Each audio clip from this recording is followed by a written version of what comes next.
Here's my note cards. This is my audience. Imagine you wake up one day and find your name trending online. Not for something you did yesterday or even a week ago, but for something you did years ago. Vincent Adamate stated in his article, The Psychological Impact of Cancel Culture, Anxiety, Social Isolation, and Self-Censorship, published March 5th, 2025 on Premier Science, that 73% of people who use social media or any entertainment platform really fear cancel culture. They fear that they're going to be canceled for basically stating their personal opinion or talking about a controversial topic, leading them to avoid these topics.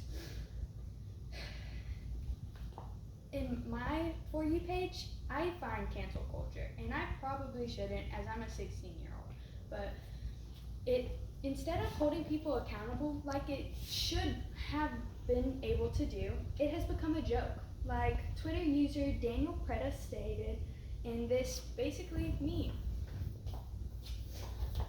Cancel culture promotes fear, silences controversy, and punishes without any form of a fair trial. With it promoting the fear and preventing personal growth, basically, it creates fears around posting on any form of social media. You can't voice your personal opinion or talk about a controversial topic without absolutely being slammed by people who are canceling you. And this leads to your First Amendment right being restricted, ability to have free speech, and it also leads to limited views on political parties or any form of controversial topic. It also stifles learning and personal growth with it basically not allowing you to realize past mistakes in posting online or anything like that because you're being slammed so fast that you have no time to defend yourself. You can't admit to these past mistakes. You can't even acknowledge them before you're being canceled. And this can lead to some serious side effects, especially those in the psychological department. Vincent, again, said that it's a vicious cycle of fear and regression and free speech, and it creates chronic emotional distress. Fear isn't the only consequence, though. It also affects all those who use it. It silences diverse and dissecting voices. The voices are disproportionately targeted, however true they may be. And then nuanced conversations is basically impossible to find as cancel culture favors outrage and mob mentality. This allows for people to gang up on a person regardless of whatever reason. This person could be stating the truest fact ever, and if there's more than one people commenting that this is bad, then everyone will gang up on them. And this also is because of the sensitivity regarding controversial topics. Everyone gets offended so easily that free speech is basically unheard of nowadays.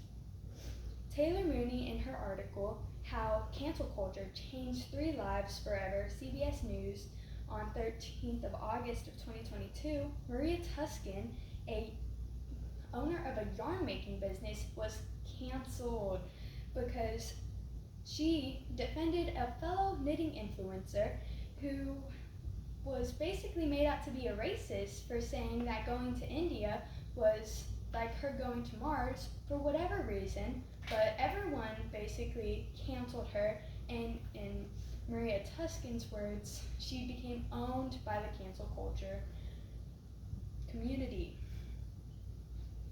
Miss Maria Tuskin was also called a Nazi and a white supremacist, but now she has risen above that, even though she did lose a lot of buyers due to this.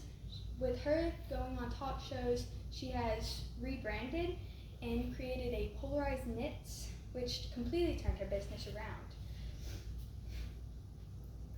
Now, cancel culture skips basic principles of justice, which shows that it has a lack of due process and fairness.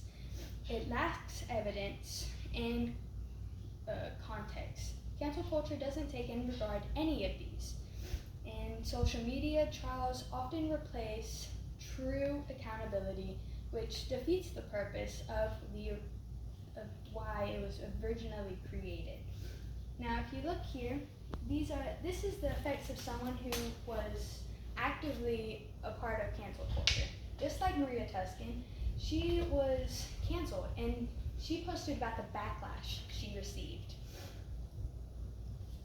Now, I don't know why she was canceled, but no one should ever have to deal with these types of threats or anything like that.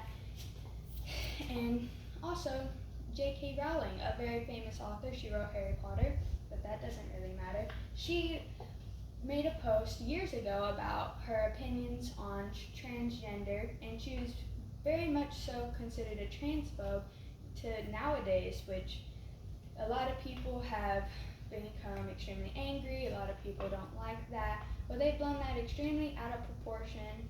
Again, they took something she posted years ago, brought it to nowadays to hold her accountable for something she said, even though her views could have changed from then to now, which lacks fairness or a trial. Some people's lives and careers have been destroyed by cancel culture as well. As Lindsay Toller stated in her article, Cancel Culture and Its Mental Health Effects, very well mined on April 14, 2022, she stated that many people felt ostracized by cancel culture and often experience depression and suicidal thoughts. Which brings me back to the CBS News article by Taylor Mooney on a person named Adam Smith. He protested against Chick-fil-A because they were against gay marriage for a while. And due to his protest, he lost 4 jobs that he could have possibly had and lived on a 401k for a while, until he eventually almost took his life to get insurance because he had no forms of making any money, and he wanted to basically save his family by killing himself.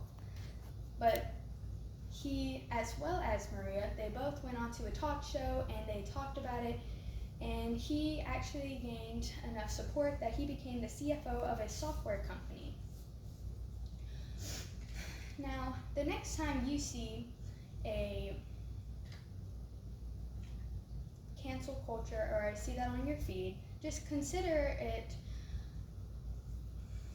everything that I said and question whether it's holding someone accountable or is it just for your own entertainment. Because cancel culture should end, as it promotes fear over personal growth, silences controversy, and punishes without fair trials, which is just wrong.